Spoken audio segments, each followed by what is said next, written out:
Oh, good evening, everybody, and welcome back to the Talking Philly Sports with Matty B program here on the edge of Philly sports with your boy Matty B. And it is Tuesday, June the 6th, 2000. It's almost said 1944.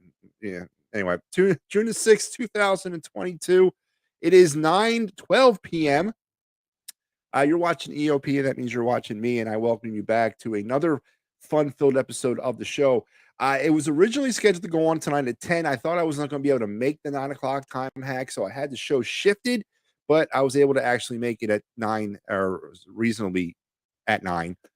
So I'm here, and I'm glad to be back. It's been a real rough week for me, not rough in terms of I'm fighting for my life rough, but it's been a busy week, very busy for me.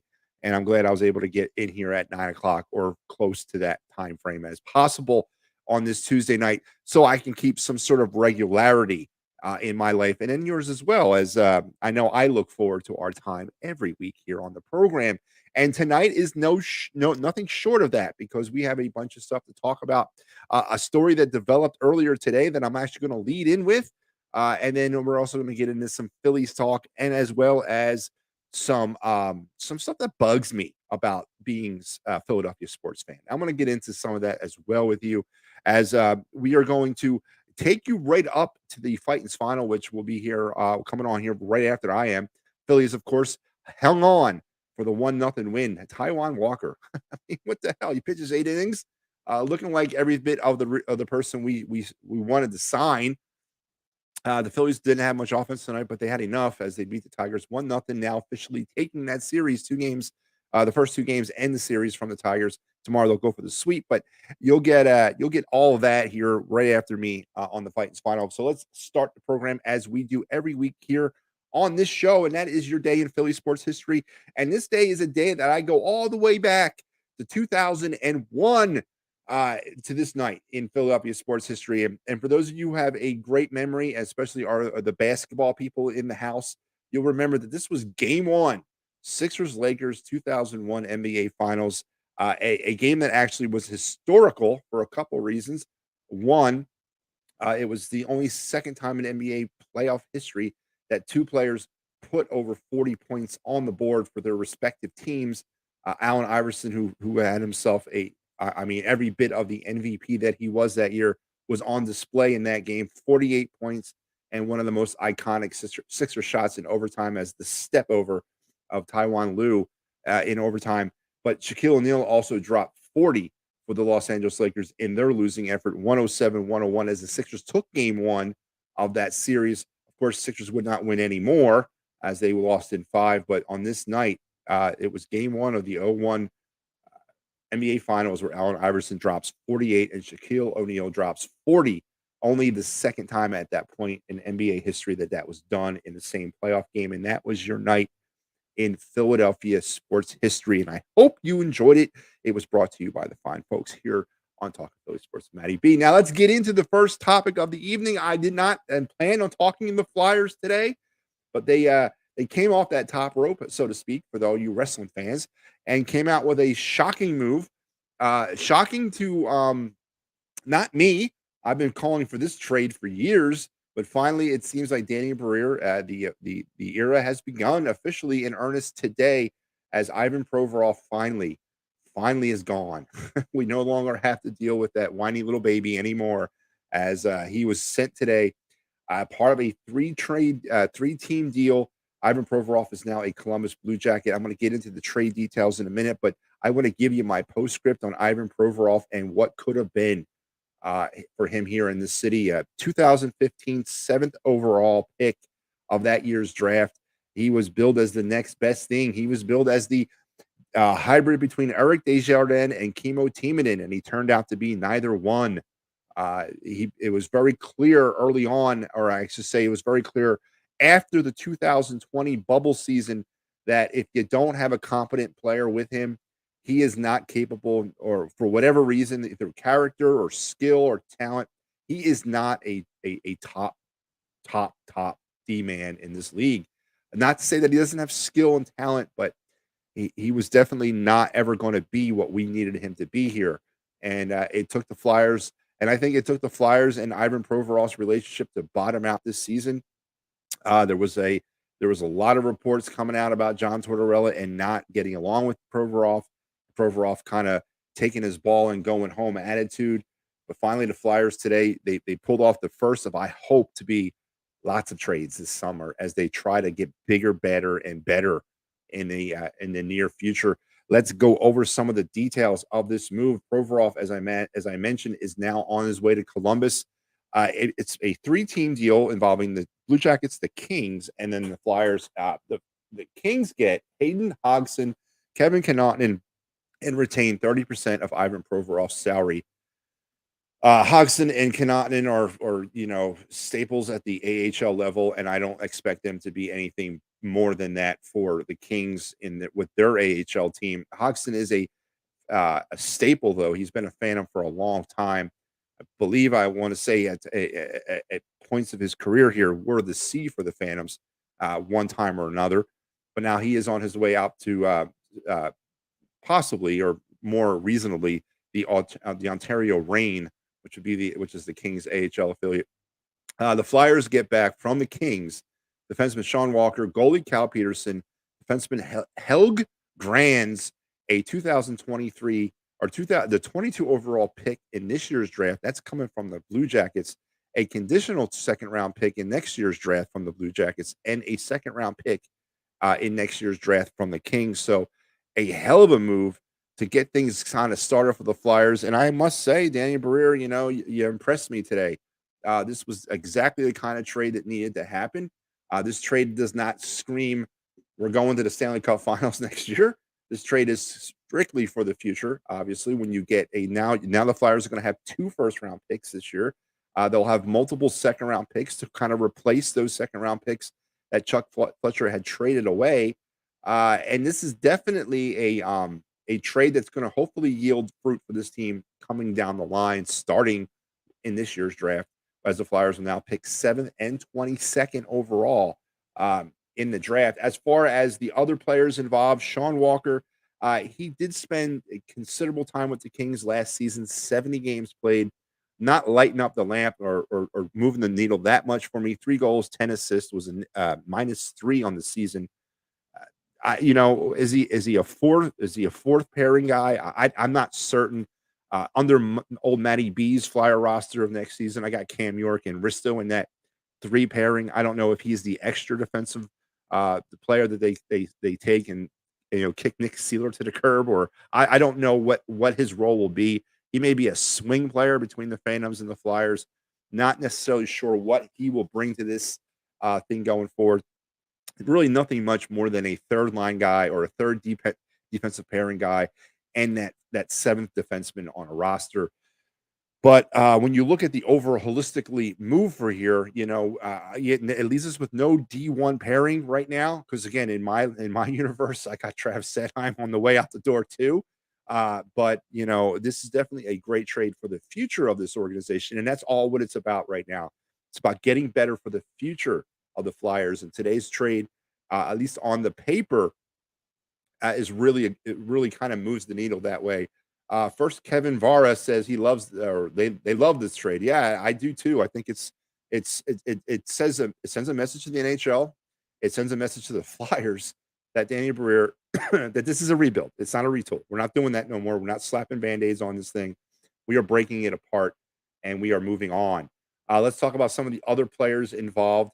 Cal Peterson, again, probably he comes with a little bit of a price tag. He's being paid over $5 million a year. I don't know if Cal Peterson even sniffs the Flyers. Is he a backup? Maybe. But he comes with a significant salary cap hit. I wouldn't be surprised if, in order to shed some of that salary, that Cal Peterson becomes the new fixture down there in Lehigh, or up in Lehigh, for the Phantoms next year. And we're going to get to why I think that here in a second. Helg Grands, a 2020 second round pick, has never played in the NHL. Played last year and the year before that with the Kings AAA. Man, I said AAA. Their AHL affiliate, as he's a young defenseman who probably will not be a Flyer, so to speak, to start the season. But heck of a day if you're a Flyers fan. It's a day that brings hope that you're a Flyer if you're a Flyers fan. It brings that, okay, we've reached the end of the road truly, and now we are actually going to try to fix some of this. Daniel Breer recomping some draft picks that were lost, a couple second round picks the Flyers will have next year that were lost in trades of Chuck Fletcher's ilk a couple of seasons ago or over the last few seasons.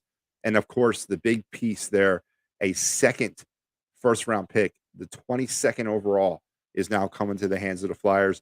Is this something that the Flyers are doing?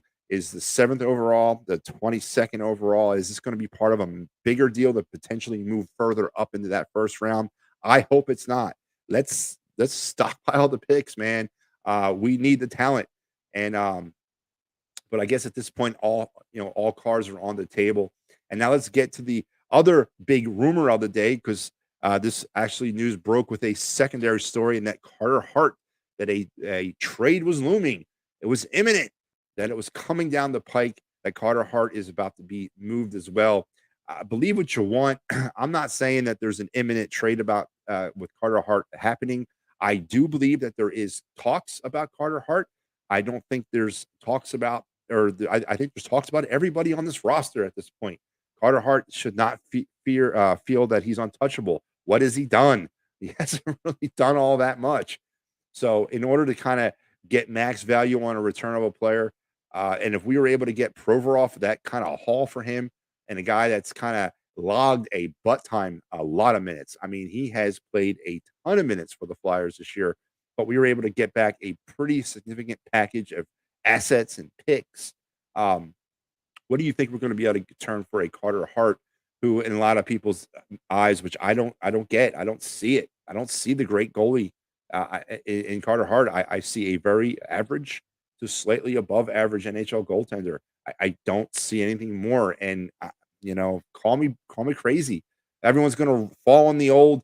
He never had a defense to play in front of Sword. Come on, man. That only gets you so far.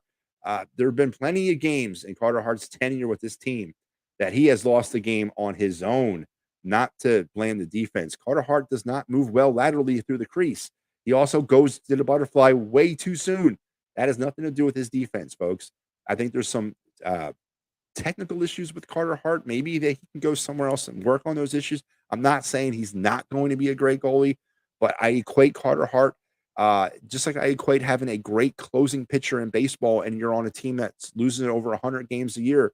I don't care if you have the next Cy Young Award winner as your closer and it fills that need. When you have so many other holes on your roster, that player would be better off served and give you more in return if you trade them now.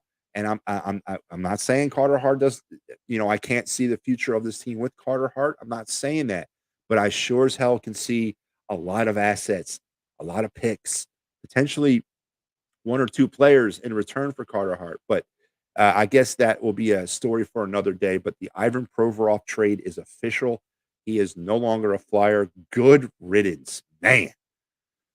God, it was getting painful to watch that guy play. Whew, it was. But and I wish him all the best. I do. Columbus, who was in need of a defenseman, filled the need. So good luck to Ivan Provorov, as he now will call. Well, I think that's Central Ohio. Is that Central Ohio, Columbus? Yeah, Central Ohio, his new home. Maybe him and Jake Voracek could reunite and start a fan club. I don't know. But yeah, so the first domino has fallen. Hopefully, it's the first of many as we get closer to the trade deadline. We get closer to the draft and put Humpty Dumpty back together again, man. Come on. It is time. So Ivan Provorov is no longer a Flyer. Good riddance. See ya.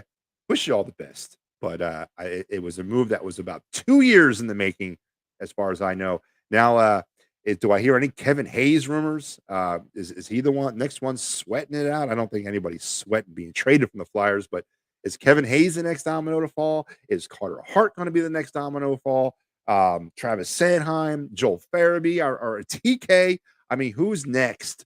Because I guarantee you the names that I mentioned, there's a couple more coming down the pike this season as the Flyers hopefully will retool I said it, rebuild and be a lot more competitive heading into next season. So there's the Flyers. There's my spiel about the Flyers. Now let's move into the Phillies because Just like you changed socks around this town, everyone's back up on the Phillies bandwagon as they now have won 4 straight. As I mentioned tonight, they beat the Tigers 1-0. I don't want to spoil the details of this game. I want to give the fellas over at the Titans final a crack at this first. But the Phillies have now won 4 in a row. They're now, I believe, 28-32 as they inch closer back to that elusive 500 mark. They're beating up on some pretty pathetic teams in the Nationals and the Tigers, but you do that. You got to do that. But all the attention now is all the heat is off because we got some Trey Turner hitting going on. We got some Kyle Schwarber June hitting, and then JT Realmuto as well, kind of battling his way out of their slumps. But I haven't forgotten, God damn it, no, because there's not a fifth starter here yet. Yeah, the Phillies signed yet another cast off last week, but there is no fifth starter to speak of. If we want to go beating up on the Nationals and Tigers of the world, that's great. But what about the Dodgers, Mets, Braves, so forth and so on of the world that we're going to have to beat up on in order to win a world championship? Is this team any better than last week? I say they're not. The problems still exist. This team still can't situationally hit. Tonight they were kind of shut down. They're batting around 230 with runners in scoring position. Kyle Schwarber is starting to swing a better bat. He got the only RBI tonight, but he's still batting in the 170s. I mean, again, and don't give me hitting season because if he's only being paid for June, then fine. That okay, we can go down that road, but he's not. He's being paid April or throughout the year, throughout the season, whatever it is. He's not just being paid for June, so he needs to produce more than just in June. I'm not going to accept that. I'm not accepting. Oh well, you got to be patient for June. Well, June's a month, a calendar month that we're into now, almost 10 days. And then what happens when June's over? He stops hitting again? I don't get the rationale there. He needs to hit consistently all throughout the season. If not, then move him, get rid of him, trade him. We need a fifth starter. Let's make some things happen. Then you got Trey Turner who's starting to pat himself a night last night.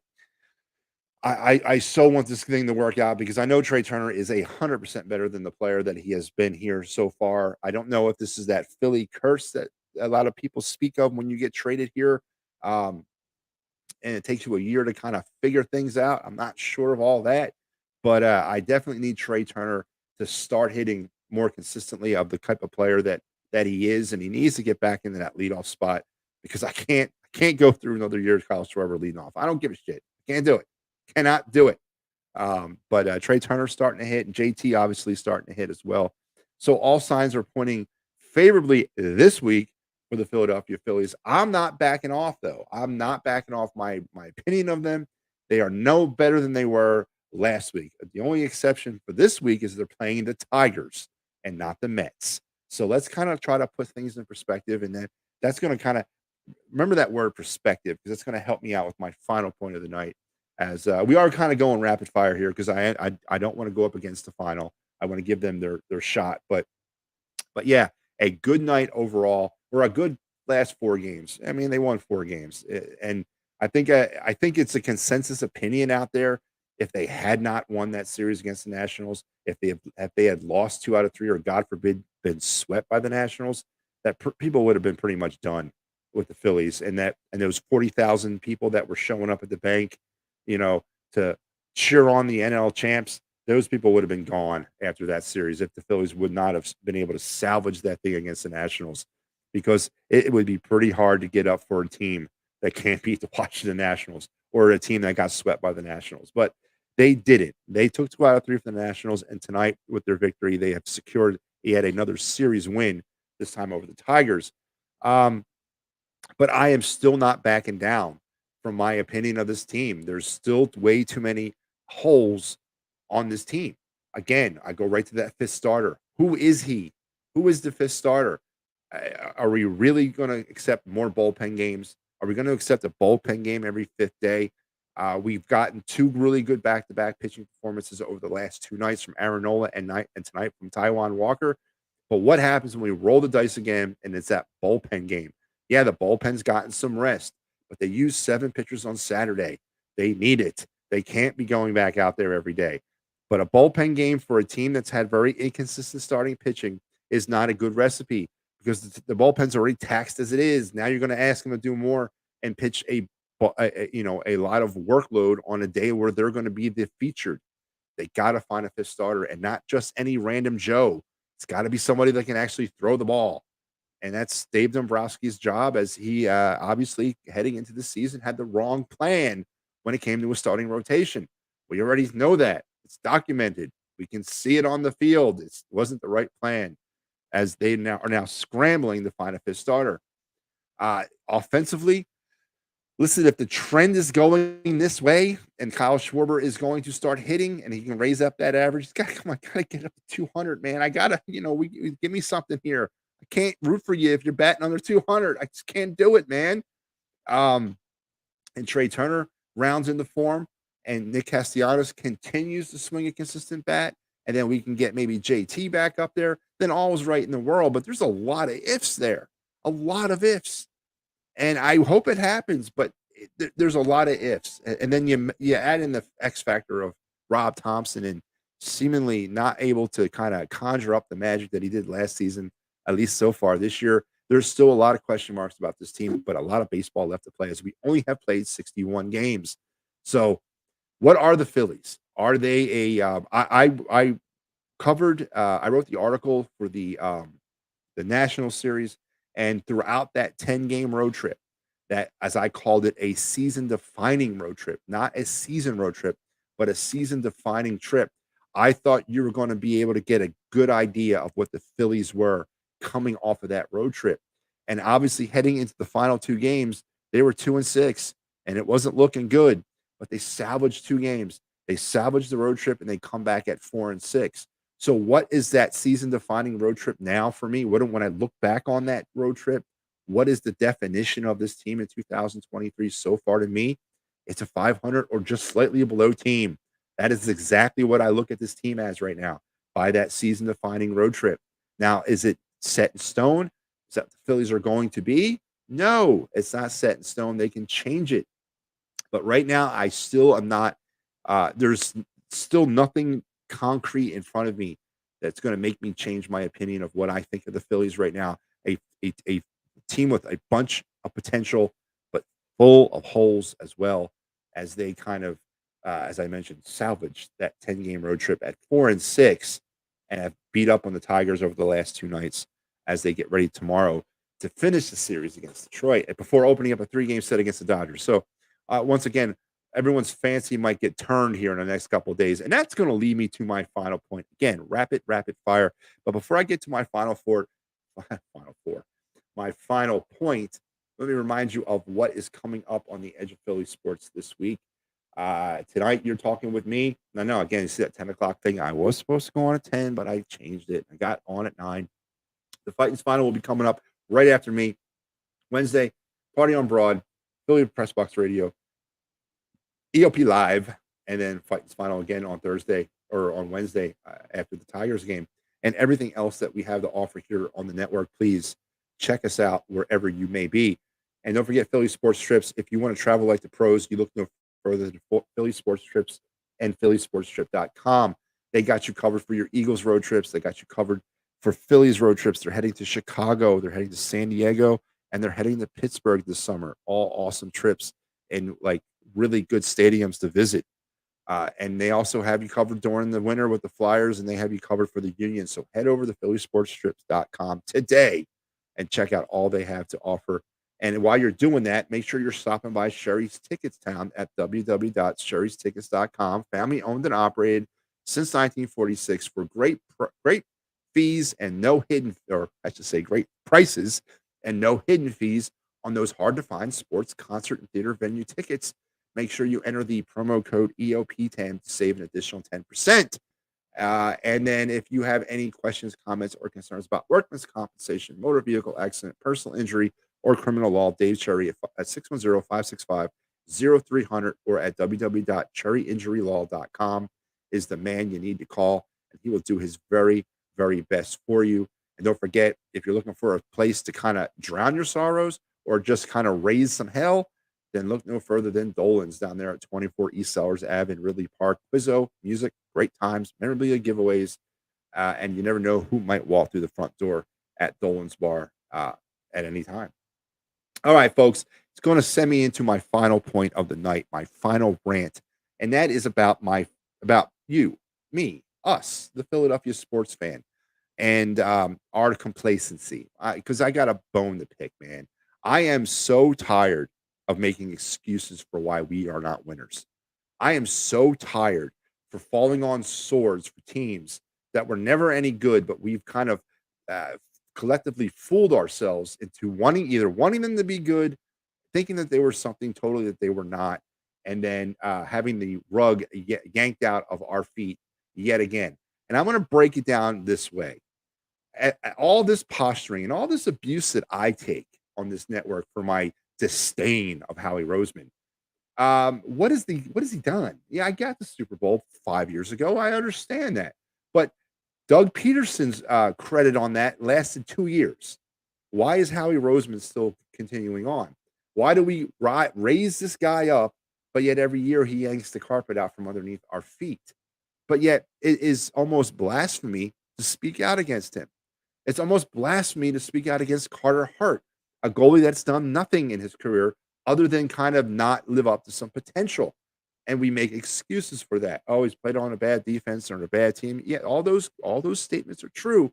But so did Dominic Hasek for the majority of his career with the Buffalo Sabres. He's still in the Hall of Fame. Carter Hart has not had anywhere near the kind of career that you thought he was going to have at this point of his career. But yet we make excuses for why he may not be or he may be the greatest. Now, some of that's PTSD related. I get that. The 30-year of goalie drought we've had here, we so desperately want to cling on to somebody. I understand that, but we're letting that cloud our views, man. Carter Hart could probably do better for us trading him, but yet we've accepted this this false prophet in our lives as the man that's going to take us to the promised land. He ain't taking us nowhere. He may take another team somewhere, but he obviously doesn't have the moxie right now to stand on his own. So let's accept that. Let's embrace that. Let's move him down the road and get more assets in return for him instead of trying to fight back passionately about, oh, he is going to be the no. Listen, he may, but right now he would serve us better in getting some more in return.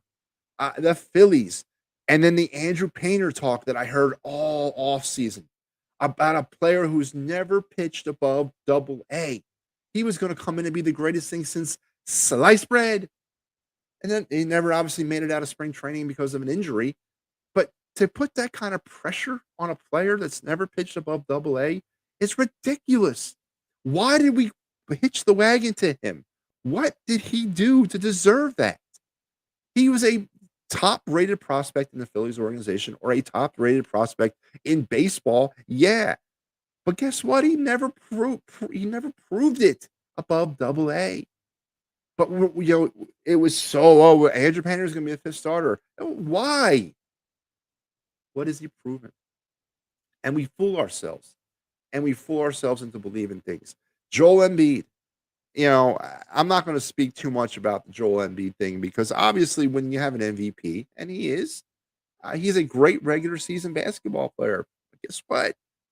We're not looking to win regular. I mean, yeah, we got to do well in the regular season to get to the postseason, but he hasn't gotten us out of the second round of the playoffs. And you can blame poor roster construction.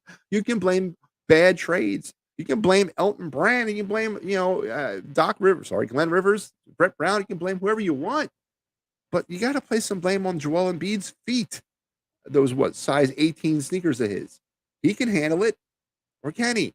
But we kind of talk him up like he's the greatest thing since, again, sliced bread. Why not move away from Joel Embiid? How much more do we got to see to know that he is not the guy for us? So my point to all this is, stop calling yourself a Philadelphia sports fan if you are constantly taking the side of if you're making more excuses for your team than you are seeing the reality of your team. You need to check yourself because you're not a Philadelphia sports fan. No, you're spreading fake news, right? That's what you're doing, and you're lying to yourself. Which is the most important thing: is you shouldn't lie to yourself. I'm not saying root for your teams passionately. I'm not saying live and die on those hills. I do it all the time. but stop looking at things. If you're making an excuse for a player or a team for lack of success, then there's something wrong with that. And that's all I hear anymore about players and teams in this city. We're making excuses about them. Let's wait and see. Well, this guy had this issue. This guy had a high ankle sprain, and it cost him the second half of his season. This guy was waiting in the wings for a spot to open up at the linebacker position. Or, I just don't want to hear that anymore. Either the players got it or they don't got it. Stop making excuses for these guys. They're either in or they're out. You can't excuse them away. You cannot excuse, we cannot build excuses in the championships. We can build good teams, good players, good GMs, good coaches in the championships. And we haven't had them in this town collectively for years. So I'm pleading to all the Philadelphia sports fans out there, stop making excuses for the lack of success of your teams and start looking at the reality that we got the wrong people, the wrong players, wrong coaches in some of these positions here. So I want to say, and I hope I didn't hurt too many feelings. I really don't. But that is going to wrap me up this week as I get that rapid fire. I will be back next Tuesday, hopefully at 9. I'm still trying to work some things out. My Tuesday nights have become now pretty busy throughout the rest of this summer. I'll provide more details about what I'm into a little bit later on, but I'm going to do my very best to make sure that I'm coming at you at some point on Tuesday nights the rest of the summer. But well said, Freddie Burns. That's all I'm going to say about that. I'm taking an Eagles break today, Freddie. I'm not talking Eagles for another couple months, but that's not obviously what I was getting at. I hope you guys know that, right? I was not getting at a fire Howie rant. It was, but he's part of that because we make excuses for this guy. And by the way, my one Eagle point that I'll make heading into the end of this show, the Eagles are now the hunted, right? Did you know that, right? This season, the Eagles are now the hunted. Every team is going to be gearing up to knock them down.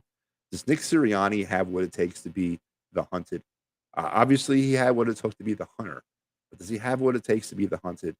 Do we have what it takes to be the hunted? Is our defense going to be able to stand up to that challenge? But again, that's a narrative for a different day, and I'll get into that here in a few months. But as I said, I will be with you on I will be here on Tuesdays. I just am trying to, shell game around some things.